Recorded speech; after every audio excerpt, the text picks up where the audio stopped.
Hi, second graders. Today we're going to listen to another tall tale from Knowledge 1, Lesson 7, called John Henry. Before we begin our story, we're going to go over our vocabulary words. Our first vocabulary word for the story is challenge. Repeat after me. Challenge. A challenge is a difficult task or problem. Our next vocabulary word is the word feats. Say feats. Feats are achievements or deeds that require courage or strength. Our last vocabulary word is the word solution. Say solution. Solution is something that solves a problem.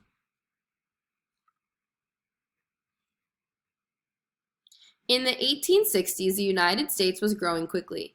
Immigrants were pouring in, and railroad companies were laying train tracks that would carry settlers west.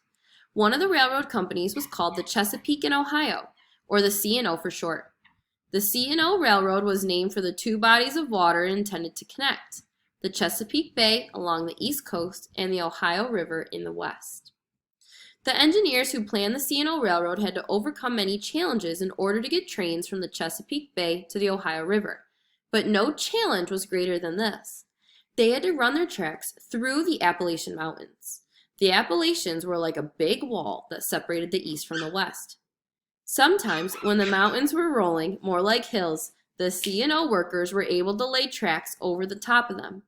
Other times, they were able to lay track that zigzagged around the mountains like a snake. But some mountains were too tall to go over and too big to go around. In those cases, the only solution was to dig a tunnel right through the mountain. Digging tunnels was dangerous work. The tunnels were dark and poorly ventilated. That means that there was barely enough fresh air inside of the tunnels for the workers to breathe. Many workers were killed by sudden cave-ins. To dig the tunnels as fast as they could, railroad workers worked in teams of two. One man could crouch down and hold a steel spike. Then the other man would hit the spike with a big hammer. The first man would twist the spike as much as he could. Then his partner would hit the big spike with his hammer again. The two men would work together, banging and twisting, until they had driven the spike deep into the rock. Then they would pull out the spike, move to another spot, and start digging a new hole. After a while, the rock would look full of holes, kind of like a piece of Swiss cheese. Next, the dynamite men would take over. The dynamite men would pack dynamite into the holes and detonate the explosives. Kaboom! The explosives would break up the solid rock into rubble. Then the workers would haul away the rubble and they would start their digging again. To make the long, hard day go by faster, the railroad workers used to hold contests. They would pick two teams and see which team could drive the spike farther into the mountain in a set amount of time. The winners of these contests became heroes. People would tell stories about these steel-driving men and their amazing feats. Another thing the railway workers did to pass the time while they worked was sing songs. Sometimes they'd even sing songs about other steel-driving men. One of these steel-driving men was named John Henry. No one knew for certain where John Henry was from. Some said he was from Georgia, some said he was from Tennessee. Others said he was a Virginia man. As it turns out, it seems likely that he had been enslaved before the Civil War. He seems to have started working on the railroad sometimes after the end of the war. For years, people thought John Henry worked on the Big Bend Tunnel on the C&O line in West Virginia, but now we think he more likely worked on the Lewis Tunnel in Virginia. One thing we are sure of is that John Henry was a legend among railway workers. They sang a song that tells a story about how he was born with a hammer in his hand. John Henry became known as the most courageous man who ever worked on the railroad. Even as a young boy, he could do the work of a man. They said he had never been defeated in a steel driving competition. They said he hit the spike so hard that sparks flew through the air. They said John Henry could swing a 10-pound hammer from sunup to sundown and not even get tired. At first, almost all of the work on the tunnels was done by hand by workers like John Henry. Eventually, however, this began to change. People invented machines that could do some of the work. One of the machines they invented was a steam drill. This was a drill that was powered by a steam engine.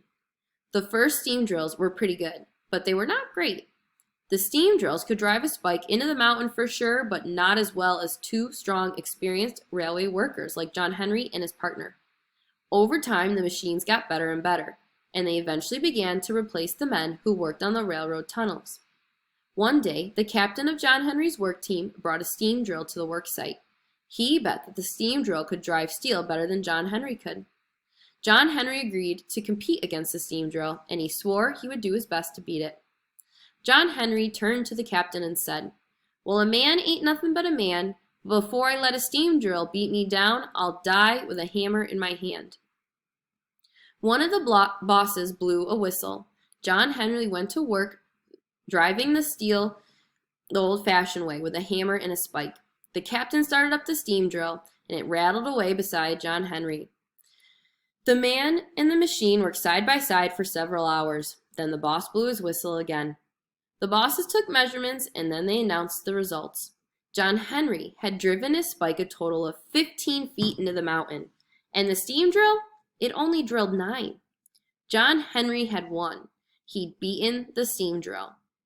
Now the man that invented the steam drill, he thought he was mighty fine, but John Henry drove his 15 feet, and the steam drill only made 9. The other railway workers roared. They were excited that John Henry had won. He had shown that he was a hard worker and was better than a machine. But John Henry himself was in no condition to celebrate. He had worked so hard that he suffered a heart attack. John Henry hammered at the mountains, and his hammer was striking fire. Well, he hammered so hard that it broke his poor heart, and he laid down on his hammer and died. The railway men carried John Henry out of the tunnel. They laid him to rest with other workers who had died. But the legend of John Henry lived on. The C&O Railroad was completed a couple years later, and for years to come, whenever locomotives went down the C&O line past the tunnel they thought John Henry helped dig, those who knew the story would say, "There lies John Henry, the king of the steel-driving men." They took John Henry down the tunnel, and they buried him in the sand, and every locomotive that comes a-roaring by says, "Yonder lies a steel-driving man."